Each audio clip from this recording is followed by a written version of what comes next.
Permisi. Oh, satunya di itu. Oke, selamat sore adik-adik. Selamat sore, Ibu. Oke, baik. Masih semangat? Masih, Ibu. Oke. Saya harap adik-adik sudah kenal dengan Ibu ya. Sudah, Ibu. Kok berharap? Oke, baik. Selamat sore adik-adik. Selamat sore, Ibu. Masih semangat? Masih, Ibu. Oke, adik-adik. Baik, kita lanjutkan materi. Sebelum itu, Ibu minta salah satu adik-adik bisa pimpin kita dalam doa sebelum kita memulai pelajaran. Saya, Ibu. Oke, baik. Silakan. Baik, Ibu guru, teman-teman, mari kita siapkan hati dan batin kita untuk berdoa. Berdoa menurut agama dan keyakinan kita masing-masing. Berdoa mulai.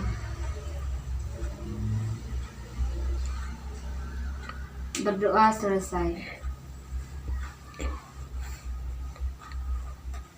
Oke, baik adik-adik.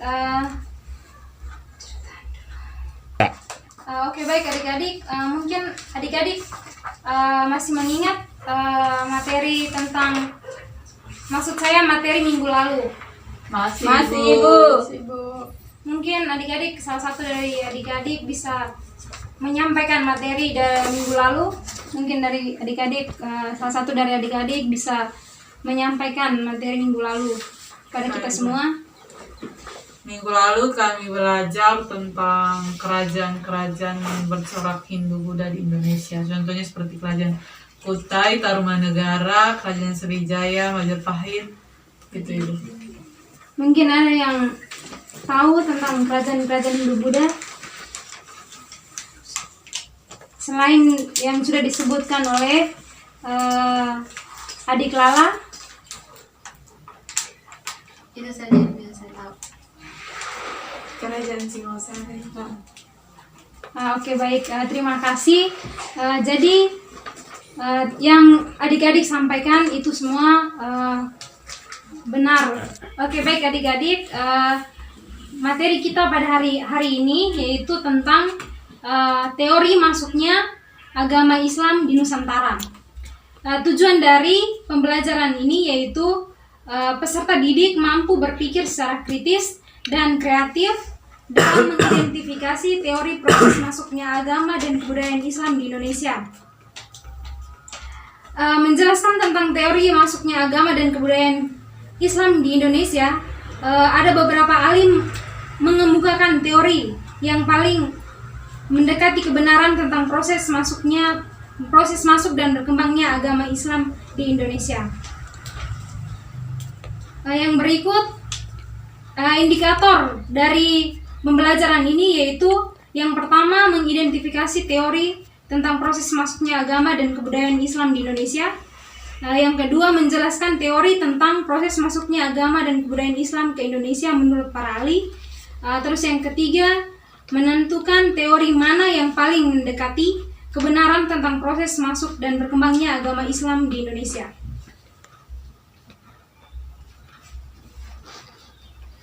Oke, baik adik-adik, kita lanjut ke materi tentang teori masuk dan berkembangnya agama Islam di Indonesia.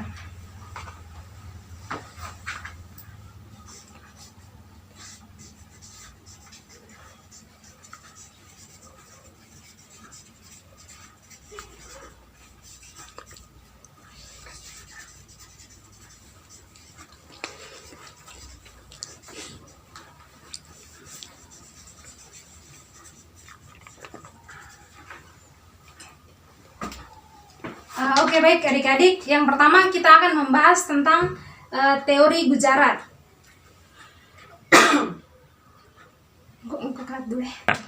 Oke, baik adik-adik, di sini ada 3 teori masuk dan berkembangnya agama Islam di Indonesia. Yaitu yang pertama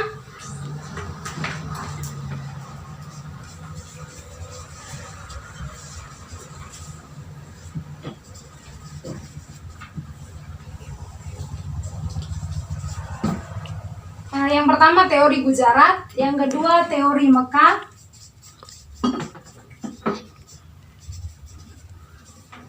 dan yang ketiga teori Persia.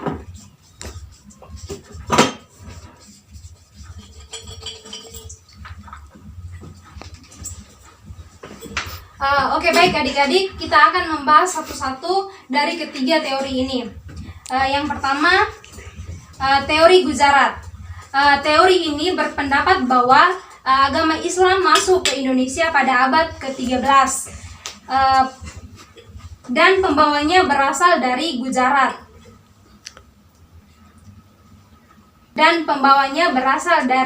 Gujarat. Konbai, India.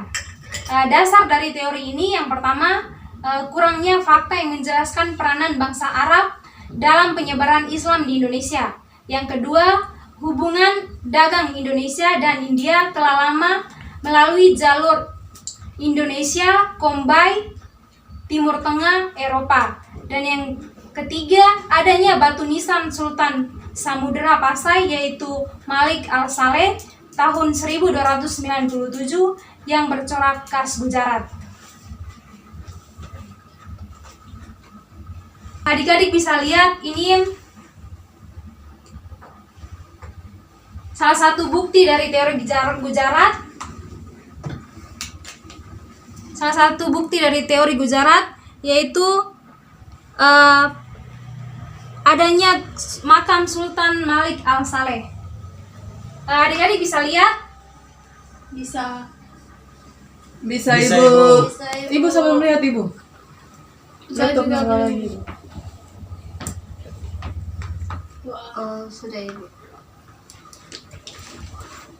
Sudah Ibu.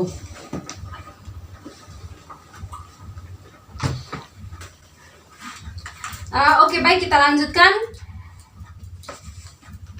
Yang berikut teori yang kedua yaitu teori Mekah. Teori ini merupakan teori baru yang muncul sebagai sungguhan terhadap teori lama yaitu teori Gujarat. Teori Mekah berpendapat bahwa Islam masuk ke Indonesia pada abad ke-7 dan pembawanya berasal dari Arab, Mesir. Dasar dari teori ini adalah yang pertama, pada abad ke-7 yaitu tahun 674 di pantai barat Samudra.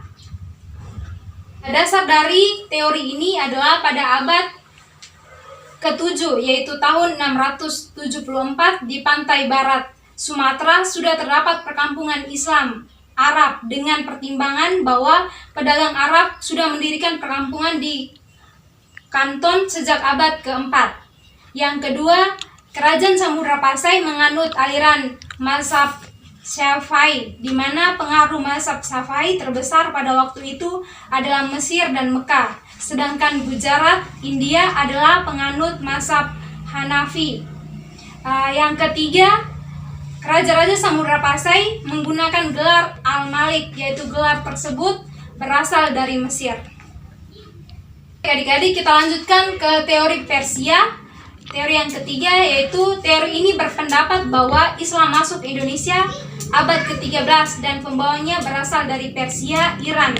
Dasar teori ini adalah kesamaan budaya Persia dan budaya masyarakat Islam Indonesia seperti yang pertama, peringatan 10 Muharram atau Asyura atas meninggalnya Hasan dan Hussein, cucu Nabi Muhammad, yang sangat dijunjung oleh orang Shia atau Islam Iran. Yang kedua, kesamaan ajaran Sufi yang dianut Syekh Siti Jenar dengan Sufi dari Irian yaitu Al-Halaz. Dan yang ketiga, menggunakan penggunaan istilah bahasa Iran dalam sistem mengeja huruf Arab untuk tanda-tanda bunyi harkat. Bukti dari teori ini adalah ditemukan makam Maulana Malik Ibrahim tahun 1419 di Gersik dan adanya perkampungan Leren atau Leran di Giri daerah Gersik. Leren adalah nama salah satu pendukung teori ini yaitu Umar Amir Hussein dan P.A. Hussein Jayadiningrat. Oke, baik adik-adik, kita masuk yang berikut, pendapat tentang awal masuknya Islam di Nusantara. Yang pertama, Islam masuk ke Indonesia pada abad ke-7. Jadi baik, Islam masuk ke Indonesia pada abad ke-7 yaitu adanya catatan perjalanan adanya catatan perjalanan Al-Mas'udi yang menyatakan bahwa pada tahun 675 Masehi terdapat utusan dari Arab Muslim yang berkunjung ke Kalingga, dan pada tahun 648 diterangkan telah ada koloni Arab Muslim di pantai timur Sumatera. Yang kedua, dari Gerini dalam Futer India and Indo-Malay Archipelago, di dalamnya menjelaskan bahwa kaum muslimin sudah ada di kawasan India, Indonesia, Malaya antara tahun 606 sampai 699 Masehi. Yang ketiga, W.P. Groeneveld dalam Historical Notes on Indonesian and Malaya, faktor-faktor yang membuat Islam mudah diterima oleh masyarakat Indonesia. Yang pertama, syarat memeluk Islam sangat mudah, yaitu cukup dengan mengucap kalimat syahadat. Mungkin teman-teman dari agama Islam pasti tahu tentang syahadat dari agama Islam. Kami Kristen pada Ibu. Oh iya, baik. Yang kedua, tata cara peribadatan Islam sederhana, tidak perlu persiapan yang rumit. Terus yang ketiga, Islam tidak mengenal pelapisan sosial seperti halnya agama Hindu dengan sistem kastanya. Jadi di agama Islam ini tidak ada namanya sistem pelapisan sosial atau kita sebut dengan hierarki, yaitu seperti di agama Hindu Buddha, yaitu ada sistem kastanya. Mungkin adik-adik bisa menyebutkan sistem kasta dari agama Hindu. Saya Ya, baik, adik Vera silakan. Kasta Brahmana, Ibu. Yang lain? Sudra Waisa. Waisa. Kasta Paria. Padri. Iya toh, Paria. Peraja. Iya. Oke. Satria. Kesatria. Oke, baik. Jadi sistem kasta dalam Hindu Buddha, kita keluar dari laptop pembicaraan kita sebelumnya, itu oke, baik adik-adik. Jadi sistem kasta dalam agama Hindu itu yang pertama yaitu kasta Brahmana, yang kedua kasta Kesatria, yang ketiga kasta Waisa, dan keempat kasta Sudra. Oke, baik adik-adik, kita lanjutkan. Proses masuknya Islam di Indonesia yaitu ada proses masuk Islam di Indonesia berkembang dan baik, proses kita lanjutkan proses masuknya Islam di Indonesia. Jadi proses masuk Islam di Indonesia, jadi proses masuk dan berkembangnya Islam di Indonesia pada dasarnya dilakukan dengan jalur proses masuk dan berkembangnya agama Islam di Indonesia pada dasarnya dilakukan dengan jalan damai melalui beberapa jalur atau saluran yang disebut dengan saluran Islamisasi. Saluran Islamisasi yaitu sebagai berikut. Yang pertama, saluran perdagangan. Yang kedua, saluran perkawinan. Yang ketiga, saluran pendidikan. Yang pertama, jalur perdagangan menurut Tommy Paris sekitar abad ke-7 sampai abad ke-15. Lalu lintas perdagangan yang melalui Nusantara sangat ramai. Dalam proses ini, pedagang Nusantara dan pedagang Islam dari Gujarat, Timur Tengah, Arab, dan Persia bertemu dan saling bertukar pengaruh. Sebagian dari pedagang asing ini tinggal di wilayah dekat pantai yang disebut Pekajon. Yang kedua, jalur perkawinan. Oke, baik adik-adik, jalur perkawinan ini yaitu terjadinya perkawinan anak-anak kaum bangsawan ataupun raja yang mempunyai dampak lebih terhadap penyebaran agama Islam di Indonesia. Oke, baik, yang ketiga, jalur pendidikan. Jalur pendidikan ini dipelopori oleh para ulama. Para ulama ini yang menyebarkan agama Islam melalui pendidikan, yang mendirikan pondok-pondok pesantren. Pesantren-pesantren awal yang pada saat itu antara lain pesantren Apel Denpa di Surabaya, yaitu didirikan oleh Sunan Ampel. Dan yang kedua, pesantren Sunan Giri di Surabaya juga yang didirikan oleh Sunan Giri.